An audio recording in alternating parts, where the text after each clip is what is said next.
세상에 떠도는 기묘한 괴담들. 첫 번째 이야기. 강가를 걷다가 헛것을 보았다. 천변이라고 아세요? 지역 이름인 건지 아니면 강가의 산책로를 그렇게 부르는 건지 모르겠지만요. 아무튼 천변을 걸으면서 친구와 통화를 하고 있었어요. 그런데 갑자기 기시감이 들었어요.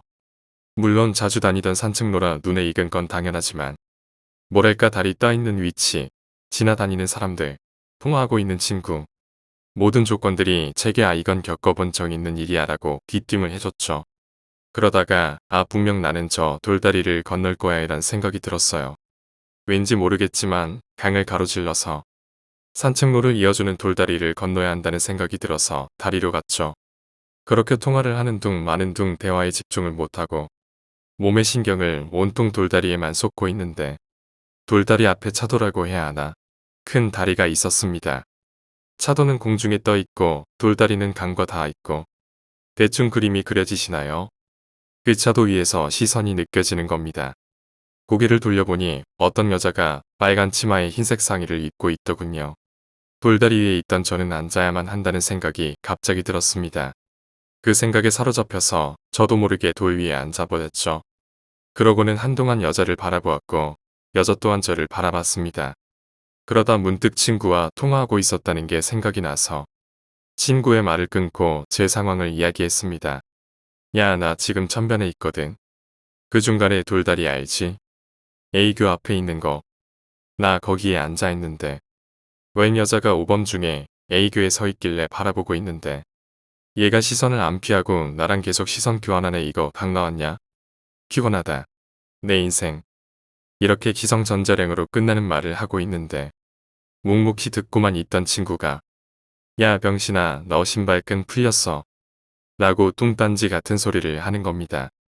그래서 저는 뭔 개소리세요? 눈가를 제 폰에 붙여두셨나? 그걸 내가 어떻게 알아요? 그리고 나 슬리퍼 끌고 왔어 새끼야. 아 그래? 그럼 그 슬리퍼 밑창 한 번만 봐봐. 손으로 만져보라고. 내가 왜 병신아. 제발 평생 소원이다 임마. 이 새끼가 갑자기 무슨 말을 하나 싶어서 허리를 숙여서 슬리퍼의 밑창에 손을 갖다 댔는데 차가웠습니다. 뭐라? 애초에 왜 내가 허리를 숙였지? 난 분명 돌다리 위에 아빠 다리를 하고 앉아 있었는데 라는 생각이 머리에 미치는 순간 저는 낯선 감촉에 정신이 번쩍 뜨였습니다. 강가의 물이 제 허리춤까지 올라오고 있었거든요. 이게 지금 무슨 상황인지 인지가 안 됐지만 본능에 따라서 허우적대면서 땅이 어딨는지 찾는데 이런 미친. 아까 그 여자가 다리 난간 위에 거꾸로 매달려 있더군요. 분명 저는 시선을 아래로 두고 있었는데 시발 A교가 보이더라고요. 저는 폰이고 뭐고 슬리퍼고 뭐고 죽기 살기로 땅으로 가서 뒤도 안 돌아보고 집으로 갔습니다. 집까지 바로 가로질러 갈 수 있는 골목길이 있지만 무서워서 사람들이 지나다니는 번화가를 거쳐서 집으로 가는데 정신이 돌아오고 사람들을 만나서 그런가 무서움이 덜해지니 엄청 쪽팔렸습니다. 옷은 다 젖어 있지 신발도 없이 맨발이지 그 쌍년 때문에 집에 가서 형과 엄마한테 차례로 등짝 스매싱 맞아가며 샤워를 하고 나오는데 저는 스매싱을 맞은 이유가 그런 꼴로 집에 와서인 줄만 알았는데 시간이 엄청 흘렀더군요. 11시 정도에 통화를 시작했었는데 집에 와보니 4시였어요. 이게 무슨 일인가 싶어서 다음날 엄마 폰으로 친구에게 전화를 해보니 더 충격적이었습니다. 전화를 하던 도중 제가 친구에게 이렇게 말했다는 겁니다. 야 어떤 미친년이 아기를 찾고 있어. 내가 도와줄래. 근데 흰옷에 빨간 치마 입었네. 근데 강에서 뭘 찾고 있어. 아기인가봐. 내가 도와줄래. 그러고는 전화가 끊겼다는 겁니다. 제가 저렇게 논리적이지도 않고 넋이 나간 사람의 넋두리처럼 말했다는 게 믿기지 않았죠. 저는 저런 말을 한 기억이 없었거든요. 그러다가 머릿속을 스치는 의문이 하나 더 생겼었습니다. 그럼 친구가 내게 말해준 신발 어쩌고는 뭐였지? 친구도 제게 그런 말을 한 기억은 없다 했었고 게다가 말투는 완전 친구의 말투였거든요. 미칠 뻔했던 기억이었습니다만 제게 돌아온 건 핸드폰과 슬리퍼의 분실과 타박상뿐이었습니다. 저는 이 일이 제 정신이 잠깐 돌아서 생긴 일인지 귀신을 만나서 생긴 일인지 모르겠지만 후자였으면 좋겠네요. 미친놈이 되긴 싫거든요. 두 번째 이야기. 영등포의 모텔. 제 여자친구는 서울 쪽에 살고 있고 저는 부산에서 살고 있습니다. 이틀 전이 300일이라 제가 서울로 올라가서 같이 놀았는데요. 한강공원에서 저녁 늦게 치킨에 맥주 한 잔 걸치고 영등포 시장 쪽에 있는 모텔에 가서 묵기로 했습니다. 어떤 모텔인지는 확실히 말씀드리기는 애매하고요. 여하튼 갔는데 특실이 6만원이고 기본방이 5만원 하더군요. 그냥 더위에 지치고 피곤해서 뭐 필요 없을 것 같은 느낌이 들어서 기본방을 잡으려는데 거기 카운터 직원분이 자꾸 6만원 방을 추천해주는 겁니다. 저는 필요 없다고 5만원을 건네면서 계산을 하려는데 직원분이 5만원 현금으로 하셨으니 방 업그레이드 해드릴게요. 607호로 하세요. 라고 하고 특실을 줬습니다. 그냥 특실 주니까 좋다는 생각이 들어서 엘리베이터 타고 6층으로 올라갔죠. 607호는 저 구석 끝방이더라고요. 옆에 바로 창고 있고 들어가니까 방도 깔끔하고 시설도 좋아서 마음에 들었습니다. 가서 여자친구랑 저는 샤워하고 나와서 모텔에 있는 PC로 영화를 봤더랬죠. 영화 제목이 인디 뭐 어쩌고 한 공포 영화였는데 그나마 있는 영화 중에 평점이 높아서 봤습니다. 영화를 보고 있던 중에 여자친구는 피곤한지 벌써 살짝 졸고 있더군요. 제가 담배를 계속 끊다가 다시 태우게 되었는데 여자친구한테는 비밀이었던지라 여자친구 잠든 김에 담배 한 대 몰래 태우고 오면 땅이었습니다. 영화를 정지시켜 놓고 잠시 나가서 엘리베이터 앞에서 담배를 태우고 다시 방에 들어갔는데 소름이 돋았던 게 분명 정지시켜놨던 공포영화인데 귀신 나오는 장면이 무슨 렉걸린 듯이 계속 반복되는 거예요. 그리고 문 여는 동시에 걸어놨던 옷이 털썩하고 떨어지더군요. 창문도 안 열어놨고 에어컨만 켜놨는데 그리고 반복되는 공포영화의 장면이 무서워서 PC를 끄는데 생각을 해보니 스피커는 켜져 있는데 소리는 안 나오고 영상만 반복되는 게 뭔가 소름이 돋더군요.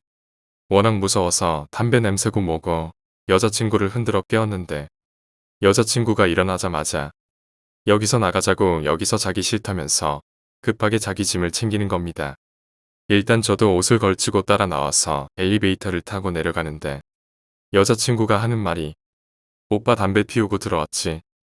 라고 하는 거예요. 사실 전 속으로 한편으론 여자친구가 자는 척하고 저를 골탕 먹이려고 이런 이벤트를 준비했나 싶어 다행이다 싶었는데 이어지는 여자친구 말이 나 피곤해서 잠들었는데 꿈에서 오빠가 나가는 것까지 느꼈다. 근데 오빠가 나가자마자 이상한 여자가 한 명 들어오는 소리가 나더니 미친 듯이 웃으면서 방을 돌아다니더라. 계속 웃으면서 돌아다니는데 나는 정신은 들지만 몸이 꼼짝달싹 못하겠더라. 그리고 오빠가 다시 들어올 때 악하고 비명소리가 들렸는데 그 비명소리가 방 밖으로 나가는 게 아니라 방구석 모서리에서 들렸다. 그래서 나가자고 한 거다. 아직 안에 있는 것 같다. 그 말 듣고 소름 돋아서 엘리베이터 밖으로 나오면서 바로 사람 많은 거리로 여자친구랑 나왔네요. 영등포역 앞에 있는 맥도날드에서 밤새웠어요. 여하튼 좋은 기억은 아닌 것 같네요. 세 번째 이야기. 귀신을 투시하는 방법. 1. 어두운 방에서 촛불 2개를 켜놓고 앉아서 그 사이를 응시하라. 더 귀신. 촛불과 촛불 사이의 간격은 60cm 정도로 하고 90cm가량 떨어져 앉아서 촛불 사이의 빛이 교류하는 부분을 살펴보면 그 터에 있는 귀신의 모습이 나온다. 이는 영체가 가진 기진동이 빛의 파동과 부딪히면서 생기는 영상으로 초보자도 쉽게 알아볼 수 있다. 2. 책을 펼쳐놓고서 눈의 초점을 문단 사이에 맞추고 가만히 살펴보라. 자기에게 있는 귀신. 작은 활자보다는 큰 제목 사이의 틈을 3분 정도 응시하고 있으면 문단 사이에 자기를 괴롭히는 귀신의 모습이 드러난다. 자신이 귀신의 피해자가 된 것이 아닐까 의심 가는 사람은 한번 해보시라. 3. 방을 어둡게 한 다음에 거울을 앞에 두고서 자기의 모습을 보라. 자기의 전생령. 자기의 전생령 자기의 전생 모습은 일종의 귀신이다. 이미 사라지고 없는데도 이 방법을 쓰면 전생에 활동하던 모양이 그대로 드러난다. 자신의 전생 모습을 보고 실망하지 않는다는 약속을 스스로 하고 나서 해주기 바란다. 인간으로 다시 태어난 것이 어떤 인연인지 알게 되면 실망을 느낄 수도 있으니 말이다. 4. 상대방의 코를 응시하다가 머리 쪽을 살펴보라. 상대의 빙의령. 상대의 빙의령 영능력자들은 본능적으로 이 방법을 쓴다. 한참 상대의 얼굴을 보다가 그 사람의 머리 뒷부분을 가끔 응시한다. 거기에서는 영락 없이 상대에 계신 귀신이 보이기 때문이다. 그러나 상대가 귀신을 달고 다니지 않을 경우는 아무것도 없이 깨끗하다. 5. 직접 보려고 하지 말고 곁눈으로 보라. 추적해 오는 귀신은 옆눈으로 더 잘 보인다. 왜냐하면 망막에 결정되는 상을 보는 것이 아니라 그대로 시신경을 통하지 않고 영상이 느껴지는 것이기 때문이다. 더구나 따라다니는 귀신들은 자기 모습을 감추려고 애쓴다. 그래서 정면으로 보려 하기보다는 옆으로 보아야 잘 보인다. 6. 볼펜이나 바늘 끝을 응시하다가 벽을 보라. 구유령들. 첨예한 물건을 보고 있으면 은연중에 시신경이 긴장을 한다. 따라서 휙 지나다니는 귀신들은 잘 보이지 않다가도 예민한 영안에 걸려서 상이 맺히는 일이 많다. 말하자면 부유령의 경우에는 이동 속도가 빠르니까 긴장을 해야 보인다는 말이다. 7. 눈을 감고 한참 있다가 갑자기 눈을 크게 뜨고 벽을 보라. 아이 귀신들은 한참 떠들고 놀다가 지치면 벽 속으로 들어가 쉰다. 그래서 아이 귀신은 벽을 보면 그대로 드러나는 일이 많다. 성격을 보면 장난기가 많아서인지 금방 뛰쳐나오기도 하는데 절대로 자극을 주는 일은 없어야 한다.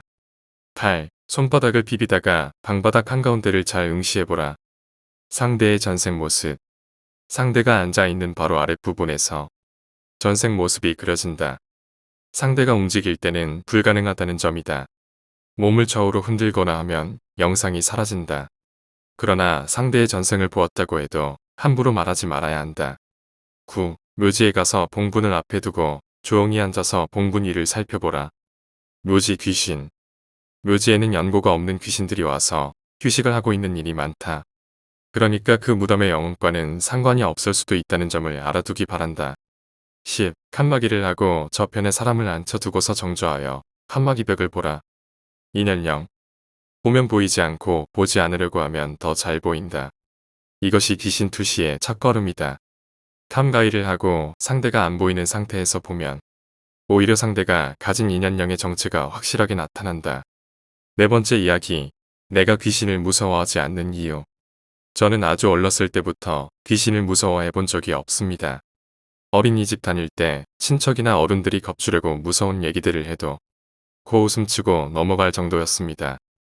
그렇다고 귀신의 존재를 믿지 않는 건 아닙니다.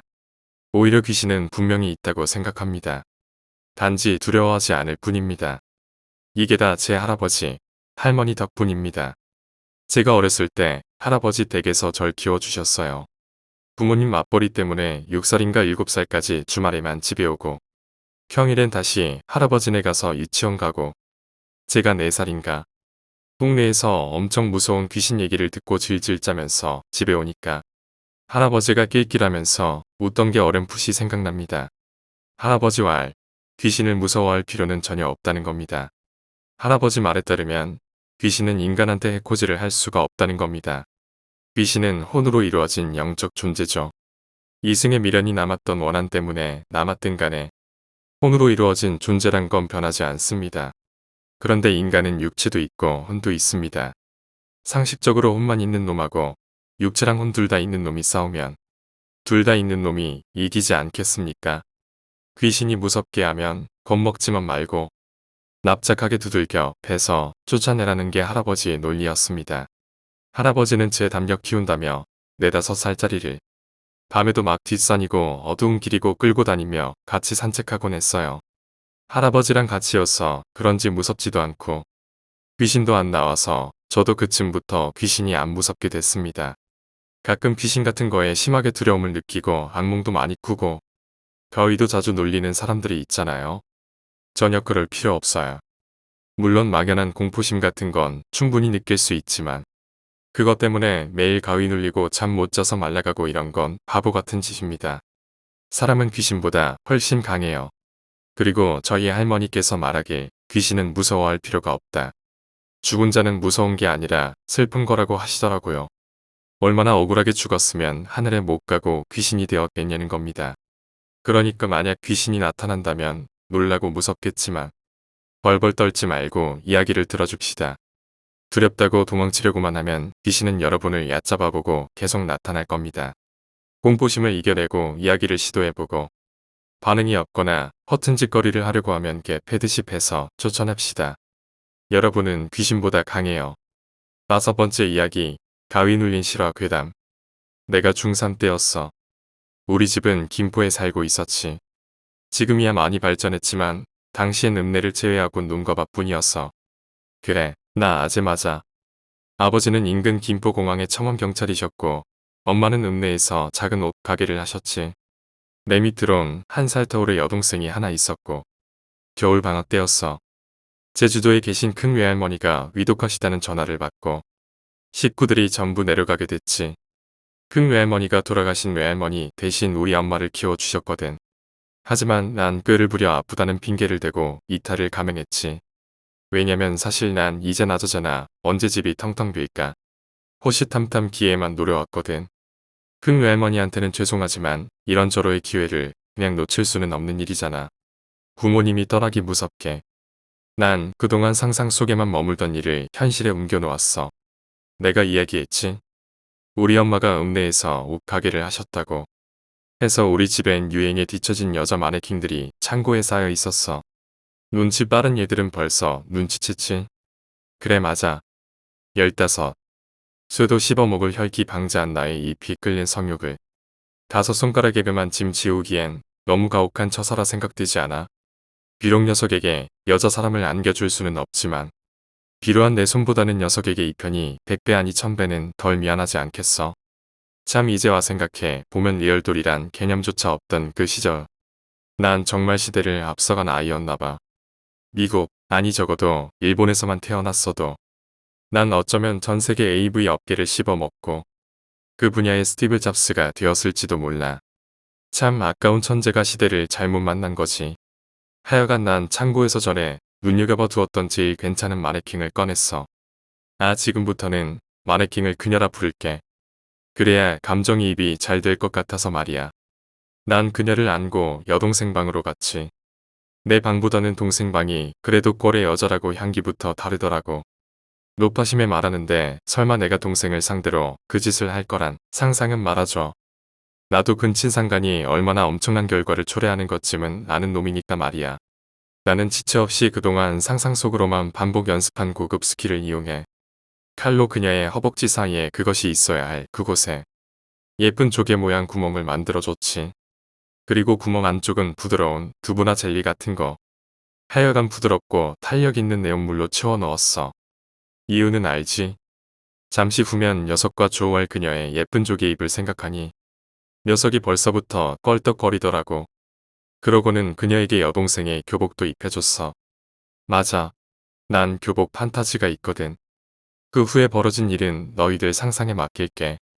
너희들이 뭘 상상하든 그 이상을 볼 순 있겠지만 모솔들인 우리들에게 남의 딸딸이 치는 이야기는 전혀 흥미롭지 않은 일상일 뿐이잖아. 하여간 난 셀 수 없이 많은 오르가즘을 느낀 후에야 편안한 마음으로 그녀를 껴안고 느긋하게 잠들 수 있었어. 그렇게 내가 늦장을 부릴 여유가 있었던 이유는 아마 지금쯤 부모님은 하늘을 날고 계실 테고 빨라봐야 내일쯤 돌아오시기 때문이었지. 그렇게 한참을 단잠에 빠져 있다가 왜 있잖아. 잠결에 잠깐이지만 의식이 돌아오며 잠이 잠깐 깨는 순간 말이야. 그때 실눈이 살짝 떠지더라고. 얼마 동안 잠들어 있었는지 주위는 이미 어두컴컴했었어. 그 어두운 공간에서 어렴풋이 눈앞에 어떤 물체의 윤곽이 서서히 드러나더니 점차 또렷해지는데 얼굴이 내 옆에서 옆으로 누워 나를 빤히 쳐다보고 있더라고. 정상적인 맨정신이었다면 내가 마네킹을 껴안고 잠들었다는 걸 금방 눈치챘겠지만 잠결에 난 어찌나 놀랐던지 혼이 가출하는 느낌이어서 기절초풍한 나는 벌떡 일어나려 했는데 글쎄 몸이 움직이질 않는 거야. 그때 난 깨달았지. 아 이게 바로 글로 배운 가위에 눌린다는 거구나 하고 말이야. 그리고 너무 놀란 나머지 미처 깨닫지 못했던 느낌이 온몸에 소름 돋게 느껴지더라고. 바로 지금 내 눈앞에 보이는 이것이 내 품 안에 안겨 꿈틀대는 그런 느낌 말이야. 이미 그때는 어느 정도 정신이 돌아온 상태라.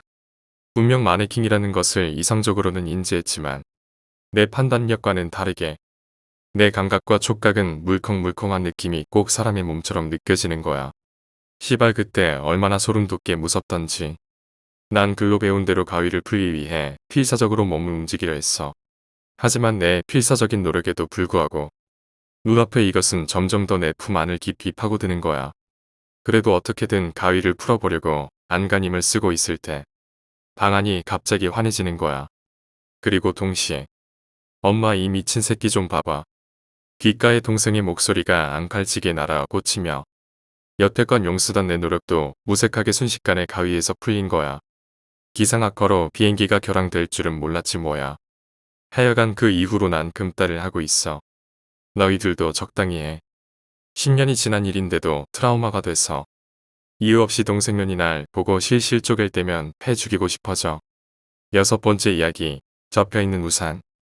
저녁 어스름 비가 성긴 나뭇잎에 투닥투닥 부딪히며 좋은 음색을 내며 떨어진다. 나는 내가 지금 지나는 이 길이 딱 마침 사람이 한산해지는 때라 훔쳐 생각을 하며 걷기 좋아서 일부러 큰 길을 놔두고 이쪽으로 왔다. 그런데 우연인지 아니면 나처럼 생각하는 이가 또 있었는지 얼마 안 돼야 반대쪽에서 걸어오는 여자의 실루엣을 보았다. 나무의 그림자에 가려 얼굴은 자세히 볼 수 없었지만 특이하게도 비가 오는데도 우산을 안 편 채로 들고 걸어오고 있었다. 저기. 나는 그 모습이 신기해 그냥 놔둘까 하다가도 그러다간 감기라도 걸릴 것 같아서 여자에게 말을 걸었다. 여자는 대답을 하는 대신 고개를 내게로 돌렸다. 비가 오고 있는데 우산을 안 펴도 괜찮으시겠어요? 여자는 곧바로 검붉은 우산을 펴비를 막는 모습을 내게 보여주며 더 이상 상관하지 말라는 듯이 묵묵히 가던 길을 가기 시작했다. 이상한 여자다. 나는 그냥 머리가 이상해서 그런가 보다 하고 대충 넘겨버렸다. 조금 길을 걸어가자 한적한 줄 알았던 이 길이 무언가 시끌벅적해진 것을 알아차렸다. 경찰차의 사이렌 소리가 눈앞에서 들려온 것이다. 무슨 일이죠? 이곳에서 살인사건이 일어났습니다. 죄송하지만 다른 길로 가주셔야 할 것 같습니다. 나는 경찰관의 어깨 너머로 남자 한 명이 배에 구멍을 뚫린 채로 처참하게 고꾸라져 있는 것을 보았다. 남자의 셔츠 위로 낭자한 서녀를 보고 나는 아까 그 여자의 검붉은 우산을 상기했다. 돌이켜보면 그 우산은 단지 검은색이었던 것이다. 7번째 이야기. 벽 속의 나. 전 항상 어렸을 때부터 벽을 보고 자야지만 잠이 잘 오는 이상한 습관이 있어요. 뭔가 벽 쪽을 보고 자야지. 어머니의 품처럼 안정감 있고 안도가 돼서 잠이 잘 오는 그런 느낌인데. 하여튼 가위가 눌린 그날도 평소랑 똑같이 핸드폰을 하다가 벽 쪽을 보고 잠이 들었어요. 참고로 말씀드릴 것은 제 방벽은 여느 집 벽과 똑같은 벽지로 되어 있습니다. 하나 그때 완전 잘 자고 있는데 갑자기 아무 이유 없이 문득 눈만 번쩍 떠지더군요. 악몽을 꾼 것처럼 벌떡 일어나거나 떨어지는 꿈을 꿔서 발작을 일으키면서 일어난 게 아닌 정말 눈을 살포시 감았다 뜬 것 같이 눈이 떠지게 되었어요. 생전 가위에 눌려본 적이 없는 저는 아무 생각 없이 눈만 껌뻑거리며 벽을 바라보고 있었죠. 그러나 그때 갑자기 제 앞에 제 얼굴이 비쳤습니다. 네, 벽에요. 거울에서 비치는 것 같이 제 얼굴이 벽에 비쳤어요. 거울처럼 정말 또렷하고 선명하진 않지만 약간 흐릿하게 제 얼굴과 몸 전체가 다 보였어요. 너무 무서워서 벽에 비치는 나 자신과 눈을 계속 피했습니다. 하지만 사람의 눈초리라고 할까요? 사람이 보고 있지 않아도 누가 날 쳐다보는 건 느낄 수가 있잖아요. 정말 그때 벽에 있는 나는 밖에 있는 나를 뚫어져라 쳐다보고 있었습니다. 정말 확실하게요. 그러다 전속으로 쟤한테 쫄면 안 될 것 같다. 눈 똑바로 쳐다보고 정신 차려서 그 다음 가위 좀 깨보자라는 정신 나간 생각을 했습니다. 그때 무슨 용기로 그런 생각을 했는지 모르겠지만 벽에 비친 나를 쳐다보고 있어야지 가위에서 깰 것만 같았거든요. 하지만 그건 너무너무 잘못된 생각이었습니다. 그놈의 눈을 뚫어져라 쳐다보는데 그놈의 눈이 점점 새빨갛게 변해갔습니다. 정말 새빨갛게요. 그러고서 저를 계속 노려봤습니다. 그게 정말 제 얼굴이 아니고 차라리 귀신이었으면 덜 무섭고 덜 소름 끼쳤을 것 같았어요. 익숙한 것에서 오는 괴리감이 너무 컸었습니다. 식은 땀이 흐르더군요. 그놈은 아직도 절 노려보고 있었고 더는 못 버티겠다는 생각에 저는 눈을 꽉 감았습니다. 체감상 엄청 긴 시간 눈을 감고 있었다고 생각한 저는 이 정도면 됐겠지라는 생각으로 눈을 떴습니다. 그런데 그때 제가 벽지에 비친 제 자신, 그러니까 그놈이 빨간 눈가를 하고 입은 완전 찢어지듯 웃으며 자기 자신의 머리를 쥐어뜯고 있었습니다. 시발 그 광경을 보고 겁에 질려도 단단히 질려버린 저는 소리를 질렀습니다. 하지만 여러분도 알다시피 혀 위에 눌리면 소리가 안 나더군요. 하나 거기서 더 끔찍했던 건 그 벽 속에 비친 그놈이 자기 머리칼을 계속 뜯으며 제가 소리 지르는 것을 입모양으로 따라하고 있었습니다. 그 뒤로는 그놈에 대한 기억은 없고 눈을 떠보니 아침이었습니다. 기절을 한 건지 가위가 풀려서 다시 잠에 든 건지 잘 모르겠지만 그런 끔찍한 상황에서 벗어난 것에 대해 너무너무 행복했습니다. 정말 두 번 다시 그런 경험은 하고 싶지도 않네요. 지금 생각해보면 정말 다행인 것이 그놈이 아무 소리도 안 냈다는 겁니다. 그 상황에서 소리까지 냈다면 아마 기절했을지도 몰라요.